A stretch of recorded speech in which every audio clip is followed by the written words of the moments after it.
నెంబర్తో సహా అక్కడ డిస్ప్లే చేస్తున్నాం. అవునండి, చాలా చక్కగా వివరిస్తా ఉన్నారు. మనకి 1994 నుంచి ఈ విషయం అంటే రిజిస్ట్రేషన్ అయింది. మనం ఒక్కసారి వెనక్కి వెళ్తే కనుక పవన్ కళ్యాణ్ గారు భారతదేశంలోనే అత్యధిక మరి పేరు ప్రఖ్యాతులు గాంచినటువంటి నాయకులు. అలాంటి నాయకుల మీద కావాలనే దుష్ప్రచారం చేస్తూ వారిని ఊరినే అల్లరి చేయడానికి తప్ప వేరే కారణం ఏం లేదండి. మనం చూస్తా ఉన్నాం. మరి 94 నుంచి రిజిస్టర్ అయిన భూమికి అనేక ప్రభుత్వాలు మారినాయి. మనం చూసినట్లయితే కనుక 2004లో కాంగ్రెస్ గవర్నమెంట్ ఉంది, అంత క్రితం తెలుగుదేశం గవర్నమెంట్ ఉంది, 2008లో మళ్ళీ కాంగ్రెస్ గవర్నమెంట్ వచ్చింది. ఒకవేళ ఏదైనా తప్పు ఉండుంటే కనుక, ఏదైనా ఇల్లీగల్ ఎక్కడైనా లీగాలిటీకి కొంచెం ఇటు అటు అయినా సరే, ఎన్నికల బరిలో మనం చూసాం 2008లో పవన్ కళ్యాణ్ గారు స్టార్ క్యాంపెయినర్ గా చిరంజీవి గారు పార్టీ పెట్టినప్పుడు మాట్లాడారు. వాళ్ళు కావాలని ఏదో ఒక రకంగా ఇబ్బందులు పెట్టేటువంటి టైం అప్పట్లో మనం చూసాం 2008లో 2009లో. అప్పుడు ఏమీ మాట్లాడలేదు. తర్వాత మళ్ళీ టీఆర్ఎస్ ప్రభుత్వం వచ్చింది, 10 ఏళ్ళు అయింది, మళ్ళీ కాంగ్రెస్ గవర్నమెంట్ వచ్చింది. ఏదైనా విషయం ఉంటే ప్రభుత్వాలు ఎప్పుడో చర్యలు తీసుకుంటే, ఎందుకంటే ఒక ఫేమస్ పర్సనాలిటీని ఇబ్బంది పెట్టడానికి ఎవరు వెనకాడరు, పేరు ప్రఖ్యాతులు చెడగొట్టడానికి.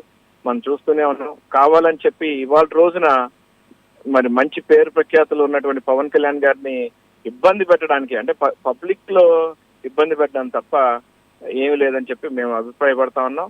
కావాలనే ఇది చేస్తా ఉన్నారు. భవిష్యత్తులో ఇలాంటి జరగకుండా ఫేమస్ పర్సనాలిటీస్ కి అలాగే పాలిటీషియన్స్ కి ఇలాంటి జరగకుండా పరువు నష్టం దావాలాంటివి గట్టిగా పనిచేయాలి. చట్టాల్లో కొంచెం మార్పులు రావాలి. ఎందుకంటే ఒక పేరు ప్రఖ్యాతులు ఉన్నటువంటి వ్యక్తిని అనవసరంగా, ఇవన్నీ అవసరం లేదు ఆయనకి. ఆయన ఆంధ్ర రాష్ట్ర ప్రజలకి అలాగే భారతదేశానికి చేసినటువంటి సేవల్లో ఆయన ఎప్పుడు బిజీగా ఉంటారు. ఆయన ఖాళీగా ఉన్న సమయాల్లో సినిమాలు తీసుకుంటా ఉంటారు. అలాంటి నాయకుడిని కావాలని చెప్పి రచ్చ చేయడం తప్ప ఏం లేదని మేము భావిస్తున్నాం. కఠినంగా ఇలాంటి పబ్లిక్ స్పేస్ లో ఉంటగా ఆరోపణలు ప్రత్యారోపణలు ఇలాంటివి కొన్ని సహజంగా వస్తూనే ఉంటాయి, కామన్గా ఎదుర్కొంటూనే ఉంటారు. బట్ ఇక్కడ ఇలా వ్యక్తిత్వ హనన కిందే లెక్క వస్తుంది ఖచ్చితంగా ఇది. ఎందుకంటే అసలు ఆయన ప్రతిదీ కూడా వైట్ మనీతో 2,70,00,000 పెట్టి భూమి కొన్నాక, ఇప్పుడు అధికారులు లేనప్పుడు కూడా ఆయన సొంత డబ్బుతో కౌలు రైతులకు ఎంతో మందికి సేవ చేశారు. తెలంగాణలో కూడా చాలా మందికి ఆయన సహాయం చేసుకుంటూ వచ్చారు. కొండగొట్టి ఆంజనేయ స్వామికి ఎన్ని కోట్ల నిధులు ఇచ్చారు కూడా మనకు అందరికీ తెలిసిందే. సో ఈ విధంగా ఆయన సేవా కార్యక్రమాలు చేస్తున్నప్పుడు కేవలం 10 ఎకరాల భూమిని కబ్జా చేసేసి 500 కోట్లు ఏదో చేసేసారు. ఇది ఎవరిష్టం వచ్చేట్టు కాదు. మనకి చేతిలో ఏదో ఫోన్ ఉంది కదా, ఏది ప్రెస్ చేస్తే అది ఆటోమేటిక్గా వెళ్ళిపోతుంది కదా, జనాల్లోకి ఏదో వెళ్ళిపోతుంది. ముందు మనకి ఏదో వ్యూస్ రావాలి, లేదా పబ్లిక్లో మనకి పబ్లిసిటీ రావాలి. ఈ విధమైన దొందాపంతో తప్పించి అసలు అక్కడ అందులో ఆధారం ఎంత ఉంది, అసలు ఆధారం ఉందా లేదా, ఆరోపణలు చేయడం ఎంతవరకు కరెక్ట్, పోనీ దేని మీద చేయాలి, ఏ విషయాల మీద చేయాలి, రాజకీయాలు అంటే రాజకీయ పరంగా మాట్లాడితే రాజకీయ పరంగా కౌంటర్ ఇచ్చుకుంటారు. కానీ ఇలాంటి వాటన్నింటినీ కూడా అంటే కేవలం మైండ్ డైవర్షన్ కోసం, డైవర్షన్ పాలిటిక్స్ కోసం ఈ విధంగా బిహేవ్ చేయడం ఎంతవరకు కరెక్ట్? గుడ్డ కాల్చి మొహాన్ని వేసేటువంటి యాటిట్యూడ్ తో వెళ్తూ ఉన్నారు కొంతమంది ఆరోపణలు చేసేవాళ్ళు. వాళ్ళకి ఏమి నష్టం లేదు. ఊరికనే ఒక ఫేమస్ పర్సనాలిటీని లేకపోతే ఒక మంచి వ్యక్తిని, ఎన్నో సేవలు అందించినటువంటి ఒక మహానాయకుడిని వీళ్ళు ఏది పడితే అది మాట్లాడుతూ ఉన్నారు. వాళ్ళకి అర్థం కావట్లేదు.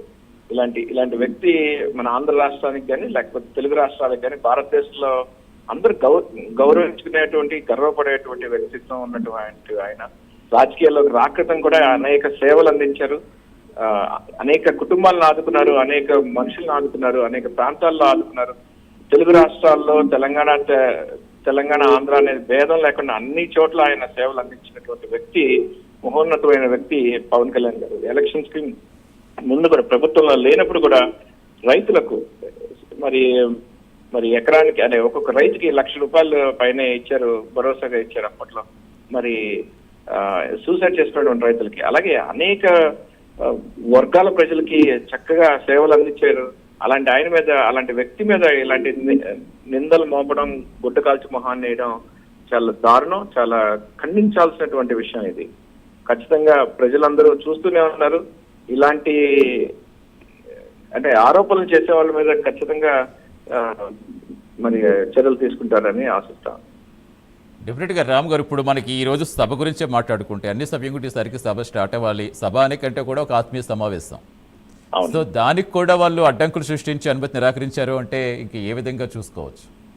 ప్రజాస్వామ్యంలో ఎవరికి ఎక్కడైనా మాట్లాడుకోవచ్చు. అలాంటిది పవన్ కళ్యాణ్ గారు ఆదరించేటువంటి ప్రజలు తెలుగు రాష్ట్రంలో అలాగే భారతదేశంలో మరి చక్కగా ఆదరిస్తూ ఉంటారు. ప్రధానమంత్రి గారి దగ్గర నుంచి సామాన్యుడి వరకు ఆదరించేటువంటి నాయకుడు పవన్ కళ్యాణ్ గారు. మరి ఇవాళ రోజున తెలంగాణ ప్రభుత్వం ఇంకా పర్మిషన్స్ ఇవ్వకపోవడం, ఏదో ఒక సాకు చెప్పడం చాలా అన్యాయం. ఇది డెమోక్రసీ మీకే ఒక మచ్చ అని చెప్పి మనం ఖచ్చితంగా చూడాలి. ఇంకా సమయం ఉంది. తెలంగాణ ప్రభుత్వం ఖచ్చితంగా దీనికి పర్మిషన్స్ ఇస్తుందని మేము ఆశిస్తా ఉన్నాం.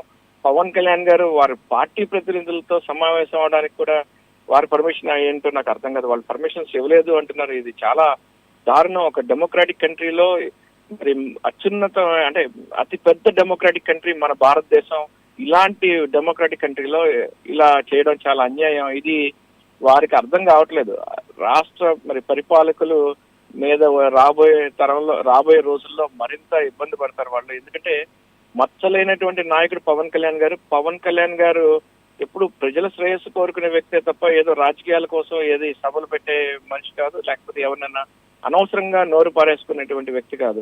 ఖచ్చితంగా ప్రజల్లో చైతన్యం మరింత బాగా వస్తుంది. ఇవాళ గనక పర్మిషన్స్ ఇవ్వకపోతే చాలా ఇబ్బంది పడతారు. ఎందుకంటే తెలంగాణ రాష్ట్ర ప్రజలు, అలాగే ఆంధ్ర రాష్ట్ర ప్రజలు, తెలుగు ప్రజలు, భారతదేశంలో ఉన్నటువంటి ప్రజలందరూ మరింత చైతన్యవంతులయ్యి ఖచ్చితంగా ఇలాంటి ప్రభుత్వాలకి మరి అడ్డపడతారని చెప్పి నేను అనుకుంటాను.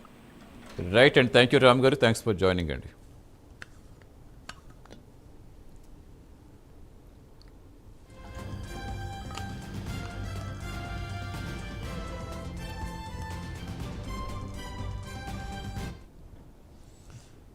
ఎస్, జన్వాడ సిక్కం పట్టా భూములు గత కొద్ది రోజులుగా చూస్తున్నాం. తెలంగాణ